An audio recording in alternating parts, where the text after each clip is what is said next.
सर्वांना नमस्कार आणि यांत्रिक मोटर वाहनावरील या सत्रामध्ये आपलं स्वागत आहे। आजच्या व्हिडिओमध्ये आपण एअर कंप्रेसर, एअर टँक आणि स्लॅक ॲडजस्टरची तपासणी आणि सर्व्हिस करायला शिकूया। या सत्राच्या शेवटी आपण सक्षम होऊ एअर कंप्रेसरची तपासणी आणि सर्व्हिस करणे, एअर टँकची तपासणी आणि सर्व्हिस करणे, स्लॅक ॲडजस्टरची तपासणी आणि सर्व्हिस करणे। याकरता लागणारी साधनं, उपकरणं आणि साहित्य गोळा करूया। Trainees tool kit 1, socket spanner with T handle 1, vacuum assisted brake system 1, work bench 1, wheel chock 1 set, cotton waste आवश्यकतेनुसार, सोप ऑइल आवश्यकतेनुसार आणि हायड्रॉलिक ऑइल आवश्यकतेनुसार। एअर कंप्रेसरच्या सर्व्हिसिंग पासून सुरुवात करूया। विघटन करणे, सिस्टम मधून हवा आणि तेल बाहेर सोडा।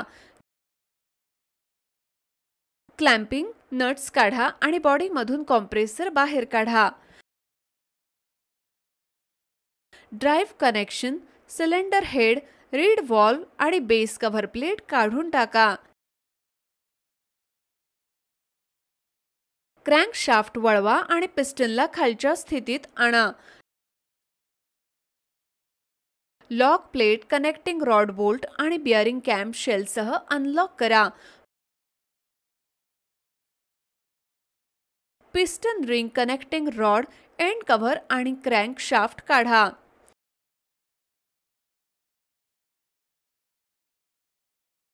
तपासणी करणे, सर्व भाग आणि ऑइल पॅसेज स्वच्छ करा।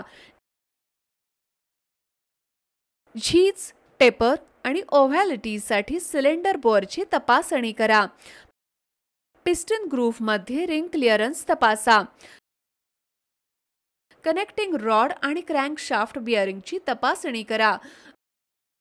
दोन्ही read valve, thrust washer, piston आणि सिलेंडर हेड क्रॅकसाठी तपासा। एकत्र करणे, क्रँकशाफ्ट आणि थ्रस्ट वॉशर सिलेंडर ब्लॉकमध्ये ठेवा। Oil seal end cover gasket बदलल्यानंतर कंप्रेसर बॉडी निश्चित केली जाते। पिस्टन, कनेक्टिंग रॉड आणि पिन एकत्र करायचे आहेत। ग्रूव्हजवर पिस्टन रिंग घट्ट बसवा। रिंग गाईड वापरून सिलेंडर मध्ये पिस्टन आणि कनेक्टिंग रॉड घाला। डिलिव्हरी व्हॉल्व हा व्हॉल्व प्लेटवर बसवा। व्हॉल्व प्लेट उलट करा आणि इनलेट रीड व्हॉल्व घट्ट बसवा। नवीन गॅस्केटसह सिलेंडर हेड आणि व्हॉल्व प्लेट एकत्र करा। गॅस्केटवर ग्रीस किंवा तेल लावा। फास्टनर्स वापरून सिलेंडर हेड बसवा। बॉडीच्या तळाशी कव्हर बसवा आणि इंजिनसह त्वरित दुरुस्त करा।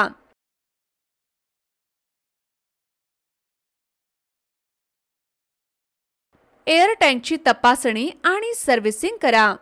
ड्रेन एअर प्लग काढा। एअर लाइन्स डिस्कनेक्ट करा आणि माउंटिंग ब्रॅकेट अनस्क्रू करा। सेफ्टी व्हॉल्व बॉडी, सर्कल आणि रिटेनिंग प्लेट अनस्क्रू करा। बॉल आणि स्प्रिंग मागं घ्या। तडे केलेल्याची तपासणी करा आणि आवश्यक तेथे पुन्हा वेल्ड करा। व्हॉल्व बॉडी मध्ये बॉल सीलिंग आणि स्प्रिंग तपासा। खराब झाल्यास त्या बदला। सर्क्लिप वापरून व्हॉल्व बॉडी मध्ये बॉल, स्प्रिंग आणि वॉशर ठेवा। सेफ्टी व्हॉल्व एकत्र करा। वॉशरने ड्रेन प्लग दुरुस्त करा। ट्रॅक माउंट करा आणि एअर लाइन्स कनेक्ट करा। इंजिन सुरू करा आणि गळती तपासा। स्लॅक ॲडजस्टरची तपासणी आणि सर्व्हिसिंग करणे, कॅम शाफ्ट मधून क्लॅम्प काढा। जू आणि पुश रॉडची जोडणी काढून टाका। स्लॅक ॲडजस्टर, बाहेर काढा. कव्हर्स मधील रिवेट्स काढा आणि वेज प्लग काढा. वर्म शाफ्ट लॉक, स्प्रिंग, वर्म शाफ्ट, वर्म आणि गिअर काढा. बॉडी मधील तडे तपासा आणि ते स्वच्छ करा. योक प्ले तपासा आणि जर प्ले जास्त असेल तर बुश बदला. बॉडीच्या आतील पृष्ठभाग जेथे वर्म गिअर कार्य करतो बर्स पासून मुक्त असल्याची खात्री करा. कोणत्याही झिजेसाठी वर्म गिअर, वर्म शाफ्ट आणि वर्म लॉक तपासा. स्लॅक ॲडजस्टर मध्ये वर्म गिअर साठी स्थान निवडा आणि तो ठेवा. वेज प्लग बसवा. वंगण घालणारे नवे निप्पल बसवा. अखेर बॉडीच्या दोन्ही टोकांना कव्हर रिवेट करा. या सत्रात आपण शिकलो आहोत एअर कंप्रेसरची तपासणी आणि सर्व्हिस करणे, एअर टँकची तपासणी आणि सर्व्हिस करणे, स्लॅक ॲडजस्टरची तपासणी आणि सर्व्हिस करणे. आशा आहे की तुम्हाला या सत्राची स्पष्टपणे समज आली असेल. तुम्हा सर्वांचे आभार आणि आता आपण पुढील व्हिडिओमध्ये भेटूया.